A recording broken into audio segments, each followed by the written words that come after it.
Welcome back to Old School Sports and our Out of the Park Baseball 23 playthrough of the Colorado Rockies. Free agency for the 2051 to 2052 offseason begins today, and we've got about $45 million to potentially spend. The first couple weeks of the offseason have been pretty busy for the Rockies. We've declined options on Jamel Cohen and Uncle Nakahara, two big-time bats that had been in our lineup for the last 3 seasons that we've been in Colorado. We've also traded away former starter Jose Galindo, traded away Rodas, who had been a good starter, part-time and reliever for us for about the last season and a half, and we're likely to move on from last year's closer, Omar Jones, in free agency. But we brought on some talent too. Made 2 big trades for our pitching staff. First and foremost and most importantly, made a big trade for Jose Vasquez, 27-year-old left-handed starter, came to us from the Padres. I think that with his extreme ground ball tendencies, his ground baller pitcher type, and the exceptional movement on his pitches, he can be a pretty effective pitcher in Colorado. He had 3 arbitration-eligible years when we brought him on board, and we've actually signed him through those 3 years, and then we've got options to keep him on the team for another 3 years after that. So he cost us a lot in terms of some good prospects, but feel like he will fill the role in the rotation caused by the departure of Galindo, and we think with his traits he can fill it better. And then we also ended up trading Galindo and others away to bring Ricky Rios on board. Really good closer, another extreme ground ball pitcher with great movement on his pitches. He's durable. He's in the last year of his contract, and we did get the Padres, who are apparently trying to go through some type of rebuild, to keep 35% of his contract. You see no specified role for him right now. That's only because we haven't clicked this button, but he is obviously going to be our closer next year. So feel like with Alvarado, the new addition of Vasquez, Javi Toledo, and Juan Vargas, we've got 4 really, really good pitchers on our pitching staff. The question is for our 5th starter, do we want to add a number 5 starter, or do we want to add a true ace into the mix? And that gets us to the start of free agency, because perhaps the greatest ace in the history of mythical baseball is a free agent this year. Rogelio Loera, 10-time Cy Young Award winner, 39 years old, but he still has great stuff, still has 3 really good pitches, still has excellent movement. He's an extreme ground baller, ground ball pitcher type, decent control.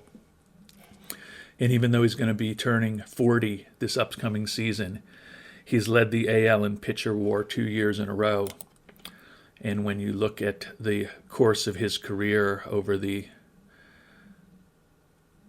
16 years that he's been a major league pitcher, there's an awful lot of, I guess it's 17 years he's been a major league pitcher at this point.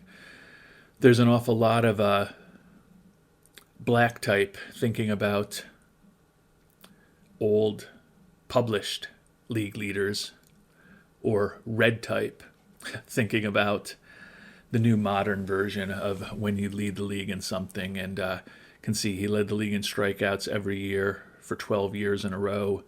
He's won a bunch of ERA titles, led the league in wins a bunch of times, strikeouts per 9, FIP minus and WAR, almost a perennial leader in those figures.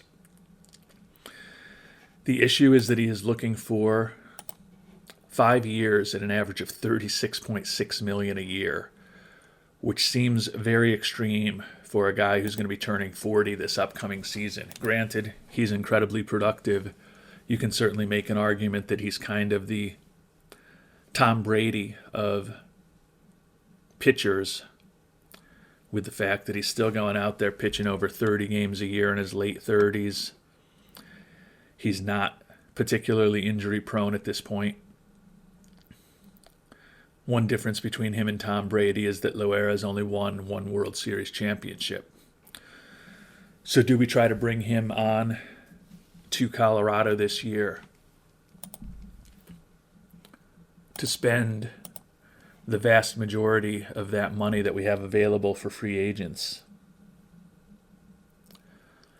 and try to get this team from the 97 win team that we were this season that flamed out in the NLDS despite having home field advantage to a team that can actually win a World Series. And I think when we look at the potential free agents, Loera is the obvious name to go after. Our old reliever Omar Jones, supposedly only looking for $17 million now. He was looking for 25 plus when we were asking him for an extension. He's willing to do it for 17 now. So if we really just wanted to make the bullpen crazy, that would be an option to try to take him back. But if we are looking for a big-time starting pitcher, it's kind of clear that Rogelio Loera is the guy. As far as batters, there is a little bit of talent out there. It's quite honestly all outfielders, including the aforementioned Uncle Nakahara, who I had mentioned. We had an opportunity to bring him back at $1.5 million. Given that he's wrecked physically and he's going to be turning 39, we just decided to let him go. Looks like he thinks he can make more money on the open market. But we have a couple of young players who are also left-handed hitters who are hopefully going to be as productive as him, that we wanted to start giving some playing time to. So we moved on from him, and we moved on from Jamel Cohen. And all he's done over the course of his 12 years in Colorado is hit 415 home runs. I guess it's 11 years that he was in Colorado, 415 home runs. So he's been an incredibly productive player over the years in Colorado. We had an $18 million option on him. But we wanted to potentially open up enough money to give ourselves a chance to at least be in the game on the best pitcher in baseball, with the hope that perhaps he is the missing link between this Rockies team and a championship.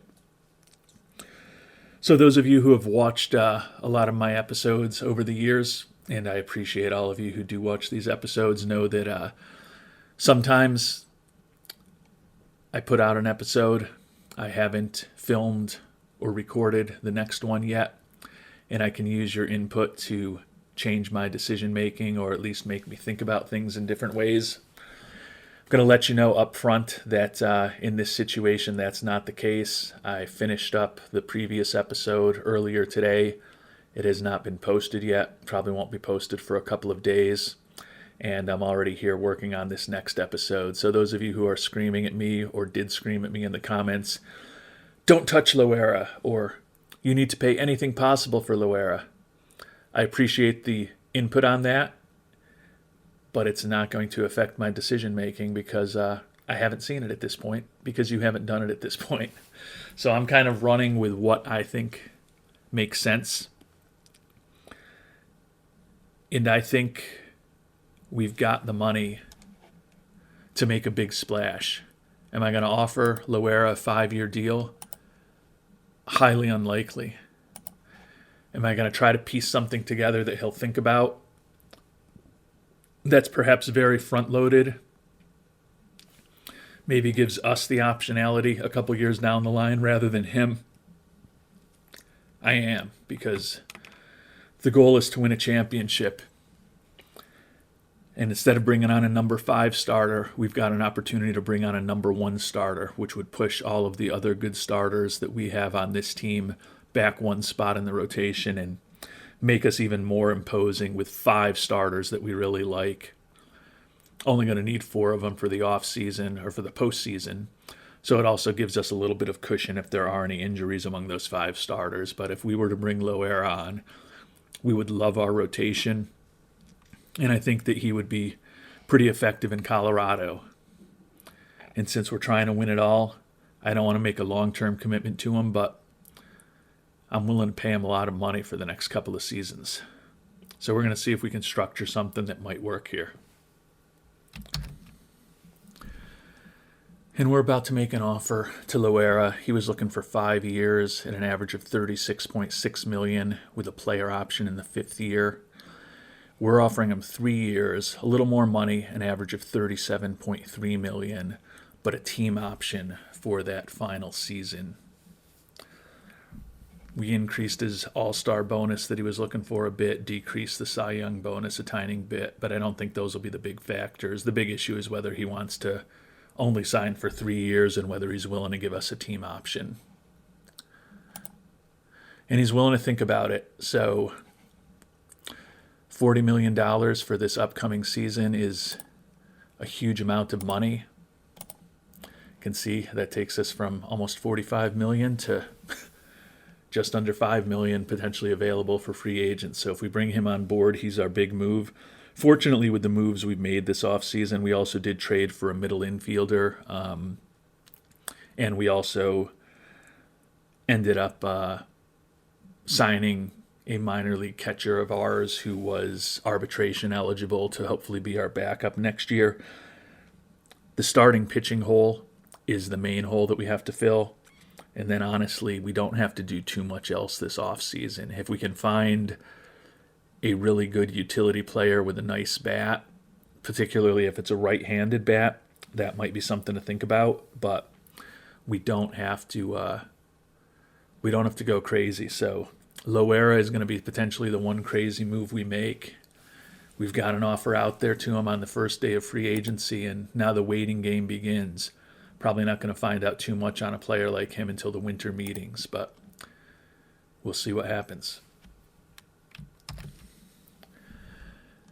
And the initial feedback from Loera is positive. Doesn't claim that there's anyone else who's in the mix right now. Says for the time being, we are at the top of the stack. We've got a week to go until the winter meetings start.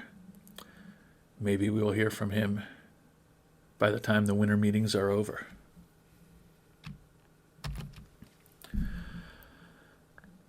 And the deal is done. We are all in on the 2052 season.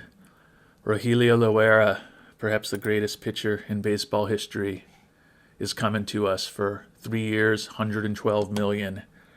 He's going to be turning 40 this season. This is a move that could certainly leave us with a championship or maybe multiple championships. He's going to be chasing his 6,000th strikeout and his 300th win while he's with us. But it's also a move that could cripple this franchise for the next couple of years if he ends up ineffective or the age starting to have an impact on him. But certainly right now, fan interest was 100 before we signed him, or it was probably over 100 before we signed him, and I'm sure it's even more over 100 now that we have signed him.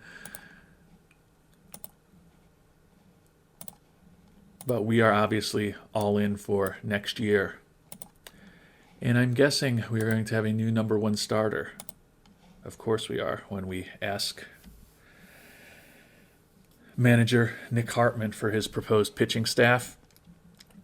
So Loera, Alvarado, the only righty, Jose Vasquez, the new trade addition, Javi Toledo, and Juan Vargas are our left-handed focused pitching staff that could be an all-time great pitching staff in my opinion, even though their numbers may not show it because they're going to be pitching half of their games in Colorado. But if the goal is to win championships, I think we've taken a huge step in potentially doing that. Really excited to get to next season. You can see with the 5 guys who are on our rotation now, they all won at least 13 games last year. Clearly the ERAs from Loera of 3.31 and Vasquez of 3.08 are the 2 guys who were not regularly pitching in Colorado last year. Would expect those numbers could be a bit higher for both of them this year. But we're also going to be scoring a lot of runs in Colorado. So we are rolling the dice. We are all in. We are going for it. Whichever trite euphemism you want me to use to describe going for a championship, that's what the Rockies are doing for 2052. And honestly, it probably means that free agency is kind of over for us. As I talked about, we've only got about $4 million to spend right now. We could potentially put a little more into scouting and development.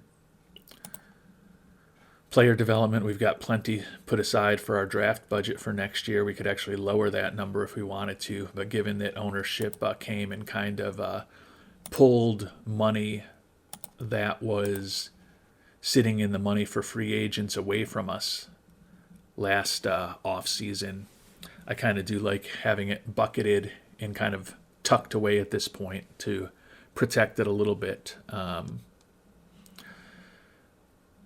Certainly going to keep ticket prices at 32. I do expect that as we start losing some free agents, fan interest will take a hit, particularly when guys like Omar Jones and Jamel Cohen end up going to other teams. But I think it's been a really productive offseason for the Rockies already, and it's only December 8th. And as expected, we have lost one of our big free agents, Jamel Cohen. We had an $18 million option on him. He ended up making more money. We ended up being able to open up the space that we needed to sign Loera. So I think it worked out for both of us. But the longtime Rocky looks like he signed a 4-year, almost $76 million deal with the Braves. And the fans were very upset, but you can see that our fan interest was so far over 100 that even though allegedly fan interest almost crashed because of his departure, we were so far ahead of the game that we're still in a pretty good shape as far as fan interest. Now, we will be losing more players. I'd be surprised if we're over 100 when we get through the off season, but I think in terms of getting this team to be a championship winner, we've got a better chance of getting across the finish line with Loera on the team at this point than we do with Jamel Cohen, since I think, as we talked about in our last episode, we can replace a lot of what we were getting from Jamel Cohen for a lot less money.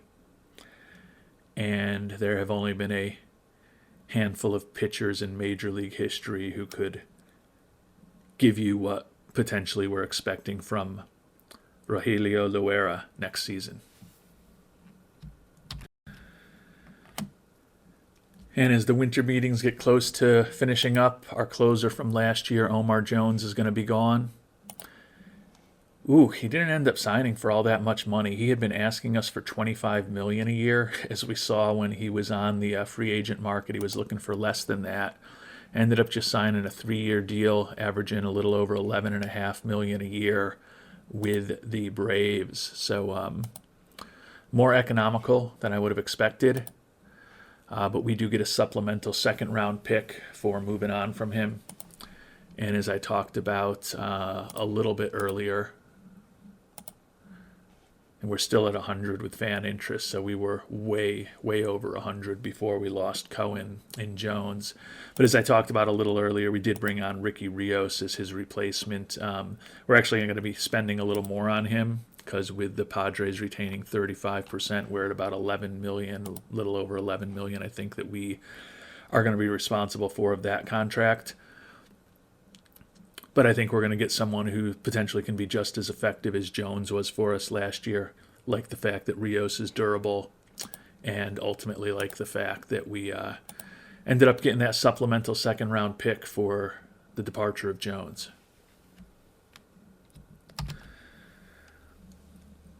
So the next thing we need to do is prepare for the Rule 5 draft. Each of the first 3 years with this team, we have picked up someone in the Rule 5 draft who we ended up keeping. 3 years ago, it was Jose Brito, who still definitely has potential to make the team coming out of spring training as a 25th or 26th guy on the roster. 2 years ago, it was Manlio Milinhos, who's in a similar role to Brito, definitely has a chance to make the 26-man roster for us. And last year, it was Adam Fields. And all he has on him at this point is the pressure of potentially being the guy who's going to fill in for longtime superstar Jamel Cohen in our lineup. So we are going to have to put Victor Duque onto our 40-man roster. You can see we've only got 28 players on the 40-man right now, so we've got plenty of capacity. Looking at our Rule 5 eligible players, Duque is a 22-year-old who's come up through our system. Actually, he didn't. They picked him up. It seems like he's been in our system because we traded for him right when we started this sim out on October 25th, 2048. Who did we end up? Okay, yeah, we traded. We got Medikeen, who was a backup second baseman for a couple of seasons. Mark Peterkin, who we've since traded away. We gave them Tony McDonald, a decent outfielder, and Gabe Ambris, a decent young pitcher, to bring Victor Duque on board. I don't think he's going to be a perfect fit in Colorado because the movement on his pitches is not that great.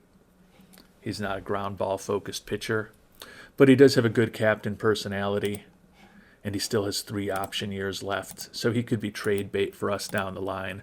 Certainly not someone we're going to allow to be exposed to the Rule 5 draft. So Victor Duque, welcome to the 40-man roster. Don't know that there's anyone else that we really need to retain, but going to spend a little time just making sure, since we do have plenty of room on the 40-man, if there's someone that we're worried about potentially losing. And from my perspective, there was really nobody else that we had to put on the roster. So we'll have plenty of capabilities to pick up people in the Rule 5. Maybe we lose a guy or two. If we do, it's not somebody that we were desperate to keep. I think it's going to be hard to end up keeping a player on our 26-man roster from the Rule 5 draft again this year, just because I feel like our roster is pretty stacked at this point. But doesn't mean we're not going to take a look in the Rule 5 and see if maybe there's a player who can prove me wrong.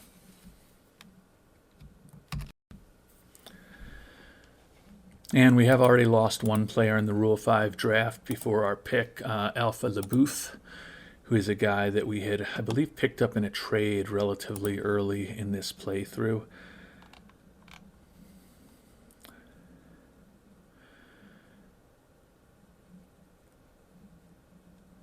Yeah, we picked him up close to the trade deadline in 2049. A 26-year-old first baseman.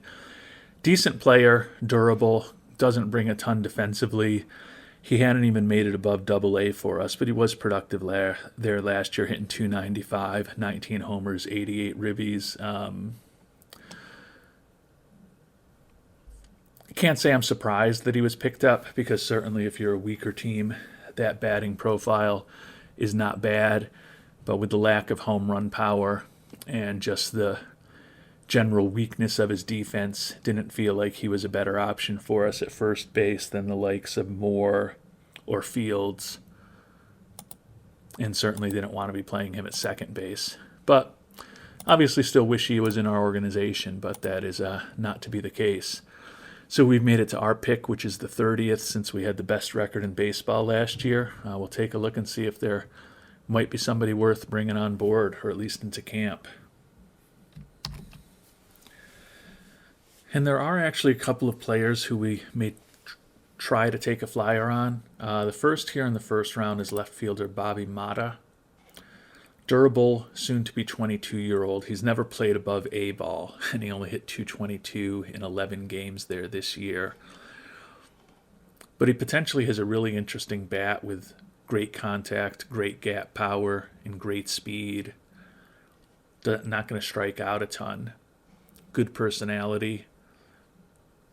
And you could certainly play him as a corner outfielder. He's got the range-ish to be a center fielder. I don't think he makes the team, but I was mentioning that a utility guy, preferably an infielder, but could be an outfielder with a right-handed bat, was maybe the one thing that we could still look to add to the team this offseason. So we're going to go ahead and draft Bobby Mata here. I don't know that he's going to make the team. In fact, I think he probably will not. But we're at least going to bring him into camp and get a look at him. And now here in the second round, the other guy we were thinking about is still there, Juan Valdivia, a durable 21-year-old catcher, really good defensive, well, not really good, but above average defensively, although he doesn't have much of an arm. But certainly looks like he could be a more than acceptable backup catcher. Did hit .307 in high A ball last year after hitting just .235 in rookie ball. I don't think he makes the team. Right now, Alex Alvarez is our clear starter. Excellent defensively. And he did hit 281 with 9 homers and 160 at-bats after we brought him over from Detroit last summer. But our backup is Chris Rodriguez, 31-year-old. He's certainly more established at this point. And since we're trying to win it all next year, he probably is the guy we're going to end up going with just because he's got a much better bat at this point with similar defensive ability. But if Rodriguez were to get hurt in spring training, Alvarez is going to be playing most games with his Iron Man injury proneness. If something happened to Rodriguez and we were able to kind of stash Valdivia on the back of our roster, play him in 30 or 40 games next year, and then have the rights to him, I don't think it would be the worst thing in the world. So we are going to go ahead and draft Mr. Valdivia here in the second round. And that is going to do it for the Rule 5. Surprisingly, Rockies and Twins were the only teams that picked multiple people. One of the worst teams in baseball in the Twins and one of the best teams in baseball in the Rockies. And Alpha LeBouf is the only guy that we lost. And another player has been signed away. Reliever Vinny Gutierrez is going to be making $3.1 million, just a one-year deal with the A's. Another situation where the loss of him almost caused fan interest to crash. And we are still so far above 100 that we're still showing at 100. At some point, I think that will break. But right now, we are holding on to really exceptional fan interest with the moves that we made this offseason. You can see we are planning on increasing our ticket price by almost 8% for this coming season. And we're still on target to sell about 1,800 more season tickets than we did a year ago. So it seems like the price increase that's going to go through is not causing too much of a disruption in demand at this point with the moves we've made this offseason and the performance the Rockies have had on the field the last couple of years. And we've made it to the new year now. Happy 2052. Just checking out who's kind of available on the market. One guy that has me potentially interested on the margins if his price comes down is right fielder Alex Mireles. 33-year-old, pretty good power, hit 30 home runs and 508 at-bats for the Mariners the season before last. Last year looked like he was banged up a little bit. His average dropped to 234, and he had just 12 homers and 363 at-bats. But still as a kind of utility corner outfielder, he's got some good home run power and decent contact. I think he'd be a pretty productive bat in Colorado. Also has a good personality with that captain personality class. High work ethic, high leadership, low greed. Is a left-handed bat. Kind of feel like we might want a right-hander a little more right now. But to be honest, our two best hitters are both right-handed. And that would be Elijah Moore, who hit 52 homers and 310 last year, and Ravi Carrillo, who hit 344 with 44 homers last year. So although we have kind of more left-handed hitters potentially in the lineup than we've had over the past few years, I think our offense is going to be fine either way. But if Mireles is still on the market a few weeks from now and his price continues coming down, I wouldn't mind bringing him into camp.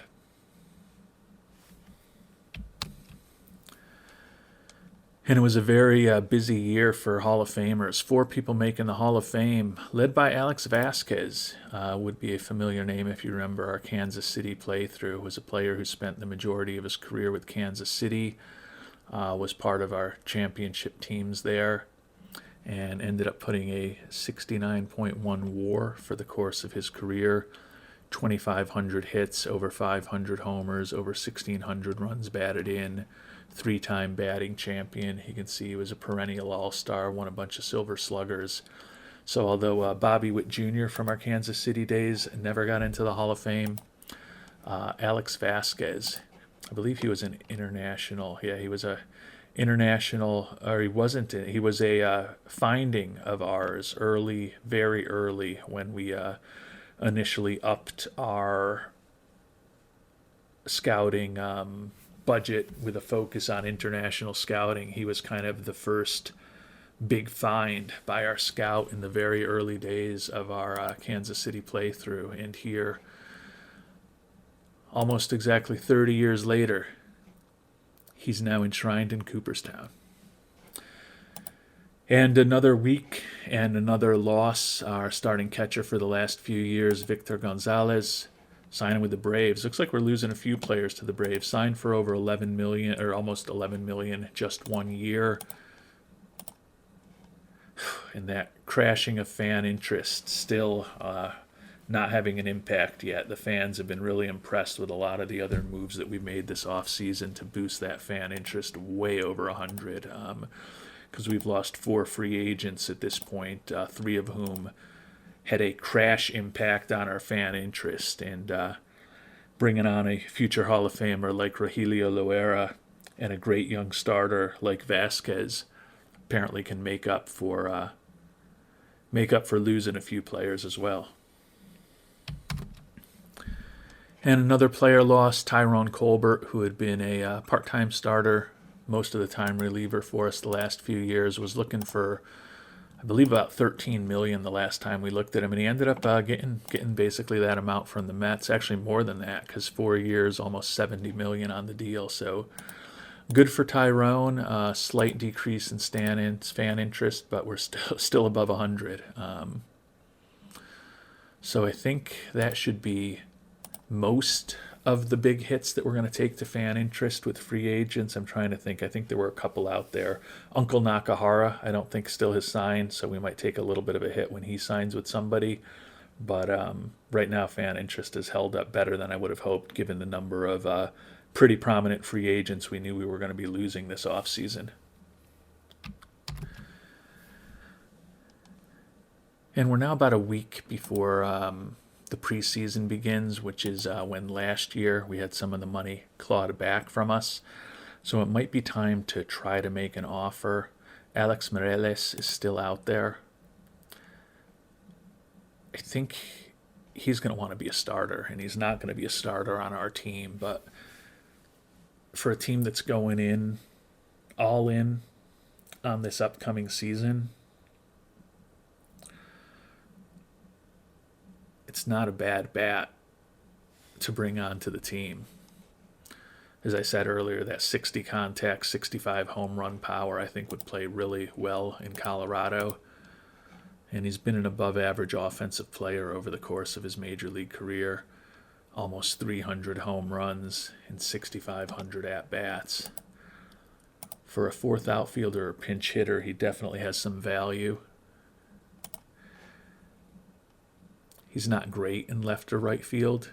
In fact, he hasn't practiced playing left field much. He's looking for 1 year at $4.8 million. We're going to really lowball him. Minor league contract with major league options. $1.5 million if he makes the team.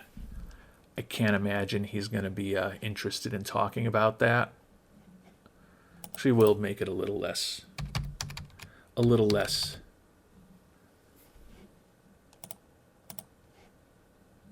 disrespectful to him.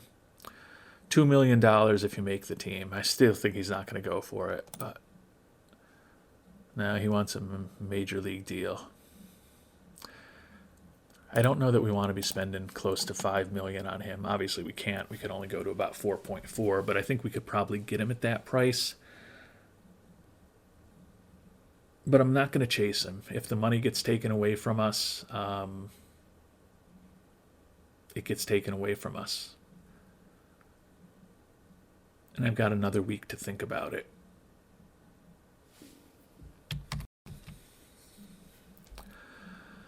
All right, so the preseason starts tomorrow. We'll give you a major league deal, but it's only going to be for $3 million, and it's not going to guarantee you a starting spot. He's not really willing to talk turkey with us at this point, so I think it is what it is at this point. We've got $24 million in our scouting budget, $36 million in our development. Got the full $5 million for international amateur free agents. We've got more than enough money for the draft budget if somebody slips towards the end of the first round. So we'll roll the dice and find out what ownership thinks of what we've done this offseason when the preseason begins tomorrow.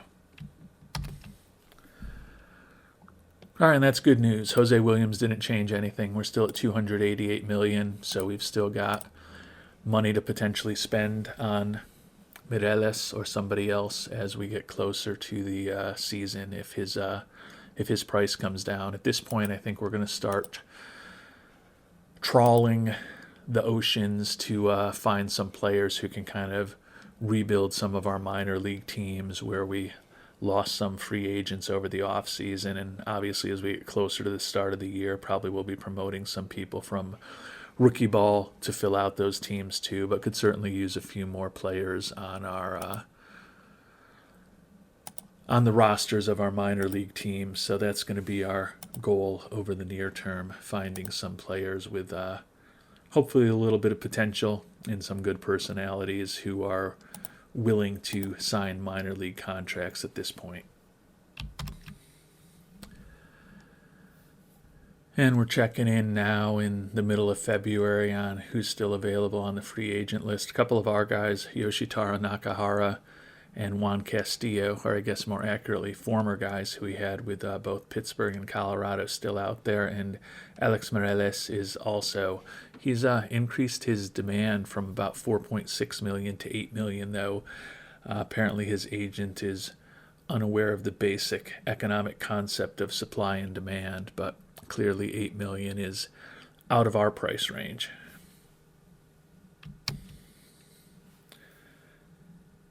And we've made it to the start of spring training. We're going to have 17 pitchers in camp, likely only going to be taking 12 back north with us. You can see pretty much everyone we have in camp has really good stamina. Sean Dunbar, 24-year-old, who spent last year in Double-A, is the only one who doesn't even have a 60 for stamina. So particularly with how good the top 5 of our rotation are, since we'll really only be running with a 5-man rotation when we do break camp.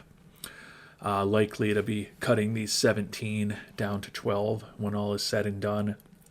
We have put all 5 of our big starters, Loera, Alvarado, Vasquez, Vargas, and Toledo. We have updated their strategy settings so that all of them now have an aggressive tiredness hook. Feel like we'll have enough stamina and depth in the bullpen if we pull them a little early, and hopefully that aggressive tiredness hook will cut down a little bit on the risk of injuries for all of them. Don't feel like we really need anyone on a pitch count. They're all kind of normal or better in terms of their durability and their injury proneness, but think that hopefully that at least that aggressive tiredness hook will hopefully fight off some potential injuries down throughout spring training and the regular season. Taking a look at the everyday position players, we got 25 of them in camp, including Juan Valdiva and Bobby Mata, the 2 guys that we picked up in the Rule 5 draft. I think that it's unlikely either of them is going to make the roster, but you never know, so we'll see what they can do in camp. And Alex Mireles ended up signing with Chicago. Looks like $4.3 million, so his demands did come down. Didn't feel like we needed to chase after him. Would have loved his, well, I don't know if I would have said loved, but we would have liked his bat, his outfield depth for us, but do feel that with the likes of Milhinhos and Fields, and Ruiz, that we've got plenty of good bats off of our bench right now. And we've made it to the end of spring training. Lost our final game of spring training to the Mets, but taking a look at the standings, 13, 11, and 4. Not that the on-field matters all that much, but Elijah Moore has continued to hit well. Sean Dunbar, who probably will not make the team, and Will Lucio, who almost certainly will make the team, both had ERAs under 2. Rogelio Loera, the new addition, 35 strikeouts. So he is doing what he has done his entire career. The hope is that he'll keep up that type of effort in the regular season. So in a pretty good situation as far as injuries. You can see nobody in camp is really banged up at this point. So it's just a matter of making some easy decisions and some hard decisions to get us down to the 26-man roster that we're going to take north to Denver. And 3 of the easy cuts from the roster as we cut down from 17 pitchers to likely 12 are Sean Dunbar, who we mentioned hadn't pitched above AA. Likely will end up in AAA, but we're just going to send him down to AA before we work on all of those rosters. Would rather demote him too far and then put him back up rather than demote him twice in a row. And then we also did have the top 2 pitching prospects in our system, Cameron Miller and Elijah Smith in camp. Cameron Miller put up a 1.54 ERA in 11 2/3 innings. Elijah Smith put up a 0.77 ERA in 11 2/3 innings. So these are our top 2 starting pitching prospects. Cameron Miller probably will begin in AA ball, but again, we're going to, before we work through all of our minor league things, put him back in high A Spokane where he was last year. And Elijah Smith probably will end up in high A or AA. We know he's going to end up in high A at the least, but probably will end up in AA to start the year to get a little more action for him with the longer season. So that makes it just have 2 more moves to go to get down to the 12-man pitching staff that we're likely to be looking for, and also feel pretty good that all 3 of those young players who we did have up performed well. Granted, it was spring training. We weren't pitching in Colorado, so there's a lot of things that would be very different when they're up in the majors, but think that we've got some potential for some arms to help this already hopefully pretty solid pitching staff over the next couple of years as those players begin making their major league debuts.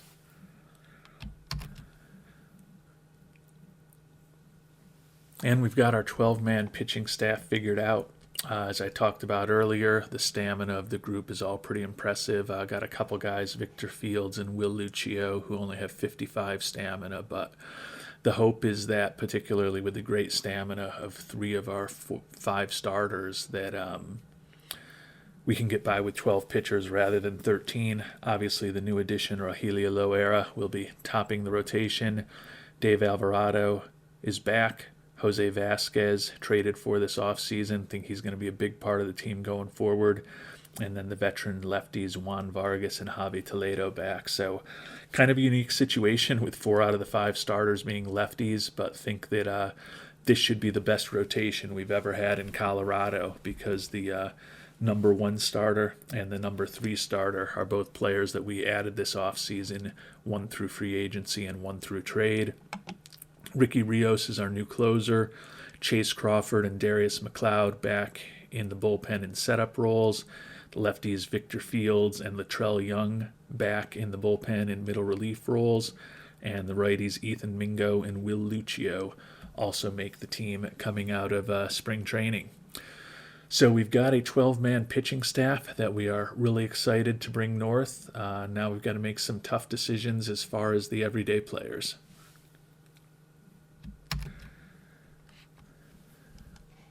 And we're going to have to get 25 players down to 14, so we've got a lot of cuts to make. First, starting with catcher Alex Alvarez, who we picked up in that trade with Detroit last summer. is going to be our starter. Excellent defensively, and as we've talked about, he hit really well after he came over. Thank you, Coors. Chris Rodriguez is the veteran who was in the minors with us last year. We signed him as a minor league free agent a little over a year ago. Spent most of the season in Albuquerque, but did come up and play in 11 games while we had some injury issues. He is a proven major league catcher at this point. Above average defensively, good personality in the clubhouse. As tempted as I am to keep the Rule 5 acquisition, Juan Valdivia, his bat is just not ready for the majors at this point. And although I love his potential to be a really good defensive catcher, we are a team that is trying to win right now. And I just feel that with Rodriguez on the bench, we've got a better chance of that than with Valdivia. So we are going to release Mr. Valdivia back to the Atlanta Braves. And that is the first and most easy of the many cuts that we're going to need to make.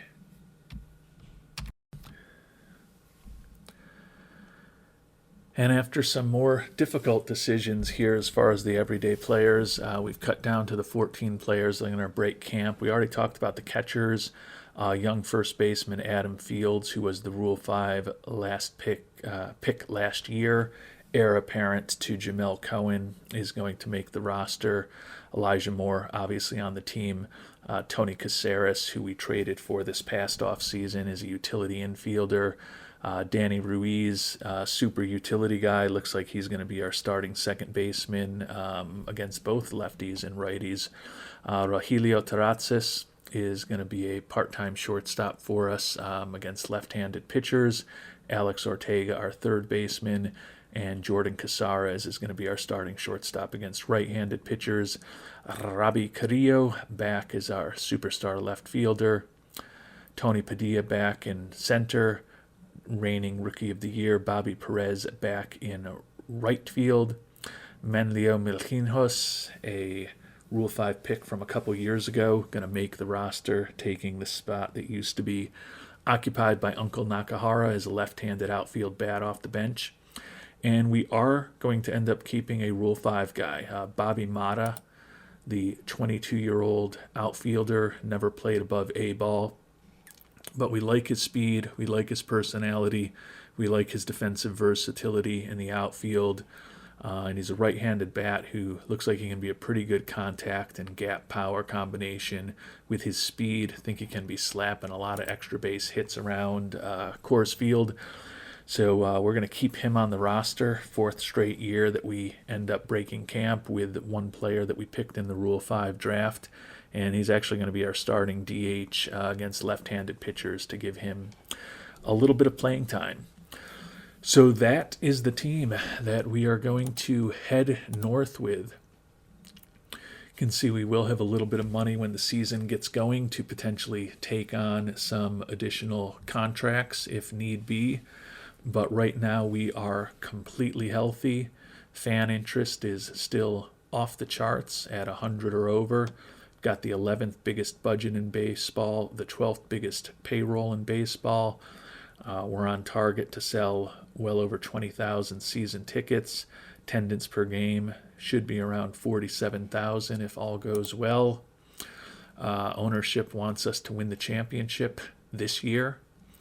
We also need to improve our defensive efficiency, increase attendance, and build another championship team in the coming years. So a lot of ambitious goals for the team, but with the additions that we made this past offseason, notably Loera and Vasquez to the rotation and Rios to the bullpen, and then looking at our lineups, big additions are Caceres as a utility infielder and Bobby Mata as a Rule 5 acquisition, along with Milquinhos making the team after being in the minors most of last year, and Chris Rodriguez making the team as our backup catcher after spending most of last year in the minors, and Adam Fields, Rule 5 pick from a year ago, finally getting a real shot at substantive playing time as our DH against right-handed pitchers.